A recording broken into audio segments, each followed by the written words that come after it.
Hello guys, and welcome to another quick news video where I want to talk about the Writers Guild Awards TV nominations for 2020 and 2021, and only for animation. Unfortunately, I'm not going to be talking about any other stuff. There's just way too many stuff to be talking about right now on this page, and if I go through every single one, you're going to be watching for a whole hour.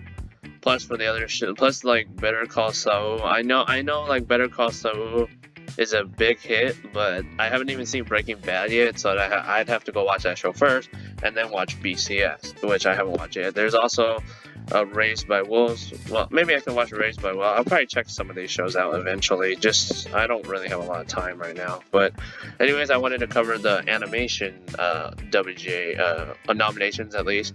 So yeah, The Simpsons, A Springfield Summer Christmas for Christmas. Yes, I did not like this episode. I haven't done weekly thoughts quite yet. I finished recording them, but I haven't uploaded it yet. But I should get that up real soon. I didn't like that episode. Spoilers for those. Spoilers of my thoughts that I didn't like it. I thought it was boring. Then you have Bart the Bad Guy, which was good. Bart the Bad Guy, another Simpsons episode. That one was good. Carumbus, I covered that back in October. That one was good too. I can't believe there's 4 Simpsons episodes, and 3 Dreams Tonight just sucked. It was boring. It was really, really boring. It was pretty bad. And then the other 2 are Xerox of a Xerox from BOJACK Horseman. I really hope BOJACK Horseman wins, mainly because BOJACK's final season, how it plays out commentary in Hollywood. I just love a lot of things about BOJACK Horseman. I can't really explain it. However, I have watched Johnny Tuchelos' video on Xerox of a Xerox and the breakdown. I will put it on the right hand corner on the top. You should go watch it.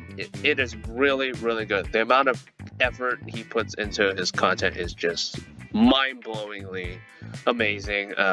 And I will always be there to support him. He makes great stuff. I'll be there to watch it. Stuff like that.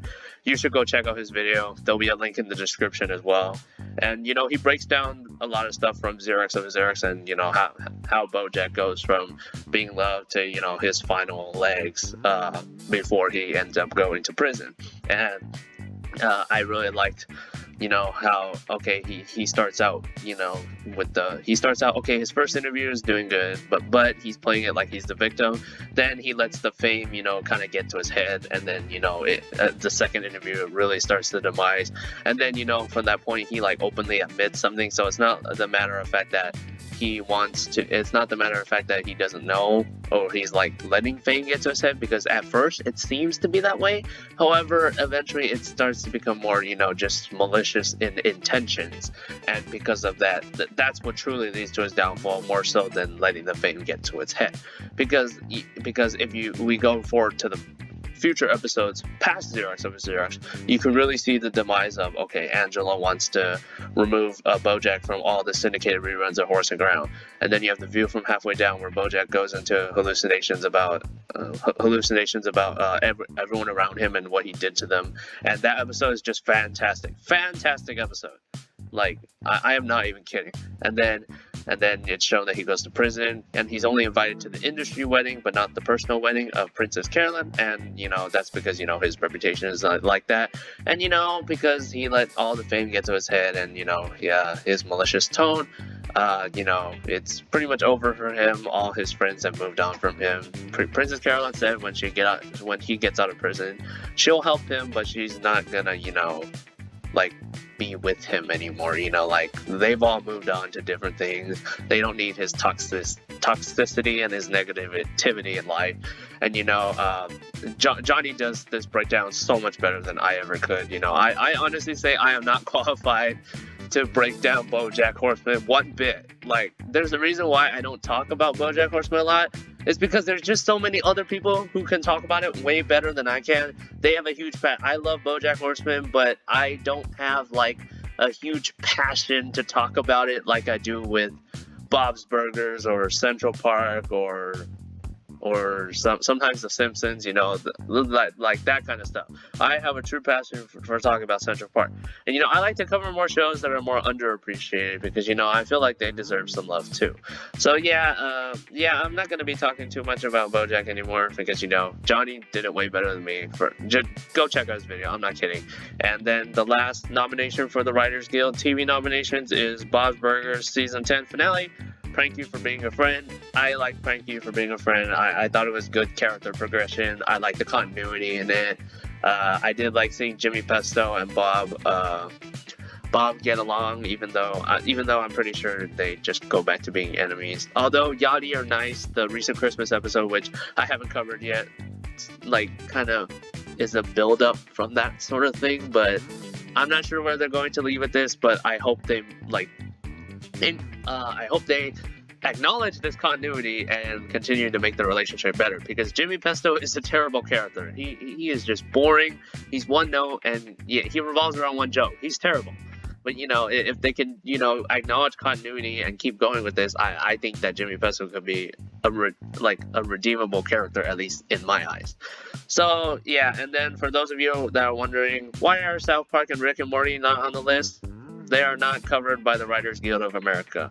All these shows here, The Simpsons, Bob's Burgers, and BoJack Horseman, are WGA covered. Yeah, Rick and Morty and South Park are not WGA covered. Adult Swim doesn't pay for that for their shows. And then any shows that are WGA covered that are on Adult Swim are paid by their production companies. So like American Dad is WGA covered, but that's paid for by 20th Century Fox. The production company pays to get the show WGA covered, which gives them a lot of benefits. You know, that's why Solar Opposites is WGA covered, because it's in 20th Century Fox, as opposed to Rick and Morty, which is at Cartoon Network.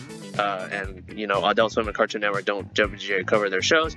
And then Tuca and Birdie, Tornant, the copyright holder, pays for that. It's the same with BoJack Horseman. Tornant pays for WGA coverage. Disenchantment, the company pays for it too. The Curiosity Company, which is Matt Groening's company, yeah, stuff like Paradise PD, which is paid by well, Netflix owns Paradise PD and Big Mouth, so they pay for their WGA coverage. But yeah, that's pretty much how you know a show is WGA covered for the most part, is if usually the production holders or copyright owners will pay for it. That's why, you know, you have shows on Netflix that are not WGA covered, like Final Space. Final Space, close enough. They're on Netflix internationally, but they're not WGA covered because their production company is Cartoon Network, and Cartoon Network does not pay for that stuff. Hilda on Netflix, the production company doesn't pay for that. Usually kids shows are not covered by the WGA. I tend to notice that. Like, even though Disney does pay for the WGA for their shows on ABC or on Hulu that are produced by the ABC, usually the shows on Disney Channel are not WGA covered, even though they fall under the same divisions. I'm not sure if they're not allowed to WGA cover those, but I've noticed that all shows that are covered by the Writers Guild of America usually tend to target more older audiences. You don't see shows like The Owl House or whatever ever get WGA covered. And I mean, being covered by the WGA is, I think, has a lot of, you know, a lot more strict in terms of like disclosing stuff. You know how like Final Space, Olan Rogers can disclose a lot of stuff. And I'm not sure if that has anything to do with it, but, you know, like, it might be because he's under Cartoon Network and they might be, you know, more lax about these kind of things. But you know, I've noticed that, you know, shows that are covered by it usually, like, their owners don't want them to disclose anything. That's why, like, you usually don't hear about a lot of things about Fox shows unless they're made official, because the people who work on the shows have to sign non-disclosure agreements, and, you know, if they do disclose, they can lose their jobs. The company can file lawsuits against them personally and stuff like that. It's just really complicated. But, you know, in their eyes, if they want the benefits that the WGA gives them, they will sign that non-disclosure agreement as part of it. So, yeah, it's just these 6 that are being covered.